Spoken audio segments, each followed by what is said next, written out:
Hello මම මේ වැඩ ඇරිලා ඔන්න හවස දුවන ගමන් ඉන්නේ.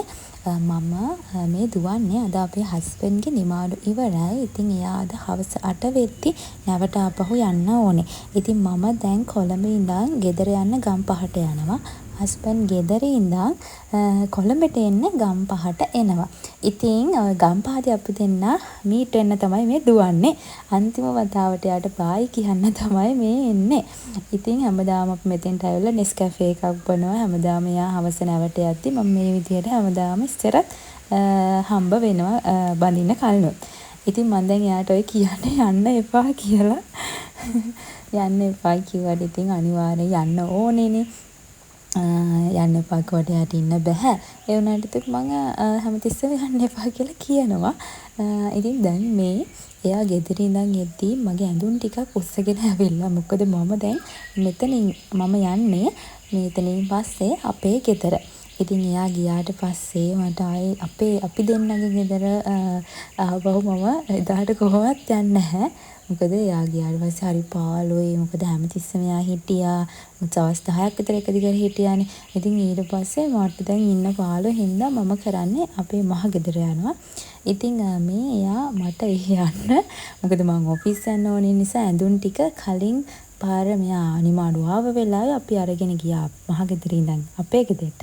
දැන් ආපහු අපේ ගෙදර ඉඳන් මහ ගෙදරට ආපහු ඇඳුම් ටික අරගෙන මම ඔන්න දවස් 10කට පස්සේ අපේ මහ ගෙදර යන්න තමයි ලෑස්ති වෙන්නේ.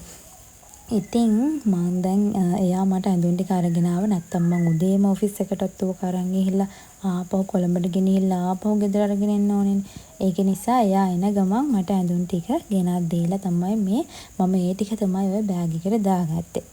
ඊට පස්සේ දැන් මෙයාට ට්‍රේන් එක තිබුණේ 5:50ට වගේ.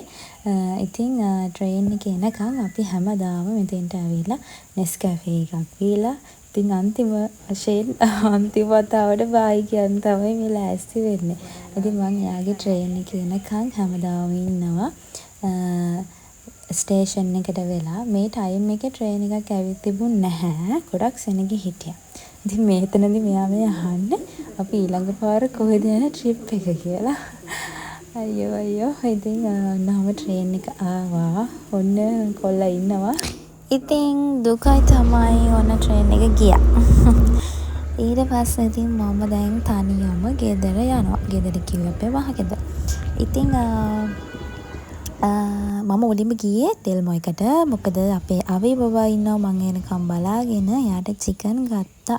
ඉතින් දැන් මම දවස් 10කින් ගෙදර යන්නේ. ඉතින් බලමු අපේ අවිගේ රියැක්ෂන් එක කොහොමද කියලා. ඉතින් මම දැන් අපේ පාර බස් එකේ ඉන්නේ. පැය භාගයක් විතර මට වෙලාව තිබ්බ බස් එකේ. ඊට පස්සේ බහිද්දි ඉතින් කලවරයි. දැන් මම බහැලා ගෙදර යන ගමන්. ඉතින් මෙන්න මෙතන හැමදාම අවිෂ්ක මම එනකම් බලාගෙන ඉන්නවා. ඉතින් බලමු මෙයාට දවස් 10ට මාව අමතක වෙලාද, මෙයා මග බලාගෙන ඉන්න එක නතර කරලාද කියලා අපි බලමු. මොකද මෙයා මෙතන තමයි හැමතිස්සෙම ඉන්නේ. මොකද අනිත් පැත්තේ අපේ ගෙදර තියෙන්නේ. මේ තියෙන්නේ අපේ ගෙදර. හරිද? බලමුකෝ මෙයාට මාව මතකද කියලා.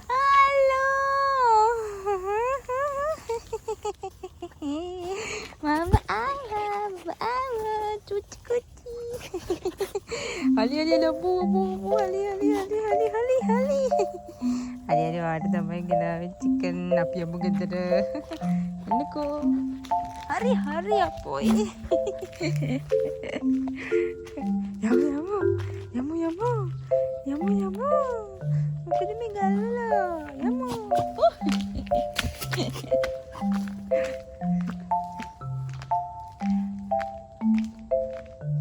Abi babu. No, ඉතින්. අපි මෙහෙ එන්න. හලෝ සුදු මල්ලි. ඉතින්. එන්න. හලෝ සුදු මල්ලි. මොකද කරන්නේ? මොකද කරන්නේ?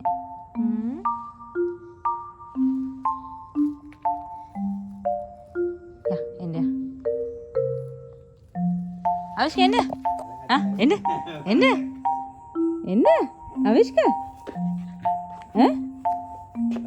Awishka. මොකද? අවශ්‍යක? එන්න. එන්නනේ අම්මේ ඊනා ලස්සන. නකෝ. අපි එන්න. මේ යෝගට් කන්නේ. එන්න. එන්නනේ. එන්නනේ. මං එනකොට ඉතින් අවිට යෝගට් එකකුත් අරගෙන ආවා. මොකද එයා හරි කැමති යෝගට් කන්න. සහ මොනවද මම ගෙනාවේ කියන එක බලනවනේ. ඒ කියන්නේ ආපු ගමන් කන්න දෙයක් හොයනවා එයා. ඉතින් මම මේ දවස් 10කට පස්සේ තමයි ගෙදර ආවේ. ඉතින් ගෙදර නැතුව වෙන කොහෙවත් මට හරියන්නේ නැහැ. ඊට පස්සේ ඉතින් ඔන්න අවිගේ යෝගට් එකේ අන්තිම හරිය කන්න අපි යාට උදව් කරන්න ඕනේ. එහෙම නැත්නම් එයා යෝගට් කප් එක අරගෙන මුළු ගේ වටේම 4 දිබ්බාගෙම යනවා. අන්තිම ටික කා ගන්න බැරුව. හරිද? ඉතින් ඒක හින්දා තමයි ඔක අල්ලගෙන ඉන්නේ. ඊට පස්සේ ඉතින් අපේ අම්මගේ තේ එකක් බොන ගමන් පහුණු දවස් 10 විස්තර තමයි කතා කරන්නේ. යා අහන්නේ අපි කොහෙද ගියේ ට්‍රිප් එක කියලා. ඊට පස්සේ ඉතින් මේ මගේ කාමරේ ඉතින් ඒක නම් ඔක්කොම ඇඳරේදී අයින් කරලා කොට්ටා උරා අයින් කරලා අම්මා ඒක ඔක්කොම අස් කරලා තියෙන්නේ. ඉතින් මේ සුට් නම් අම්මා අත තියන්නේ නැහැ කොහොමවත්. ඒක කවදත් ඔය වගේ තමයි මගේ. ඔයගොල්ලන්ට මෙතන මතක ඇතිනේ. මම ඉස්සර ස්ටඩි වීඩියෝස් ගෙනාවේ මගේ ඔක්කොම එක්සෑම්ස් මගේ LLB එතකොට ඇටර්නි මාස්ටර්ස් ඔක්කොම ලිව්වේ ඔතන තමයි. ඊට පස්සේ ඉතින් ඔන්න කාලෙකට පස්සේ දවස් ගානකට පස්සේ අම්මගේ වත් එකක් කනවා. ඉතින් හැබැයි ලොකු වෙනසක් නැහැ. අපි අපේ ගෙදර ඉන්නකොට බබාලගේ අම්මා තමයි ඔයාලා දෙන්නේ. ඒ කියන්නේ අපේ ගෙදර කුසිය දාම හදන්න ලෑස්ති කරන ගමන් තියෙන්නේ.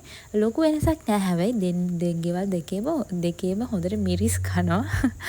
අපේ ගෙදරත් මිරිස් කනවා.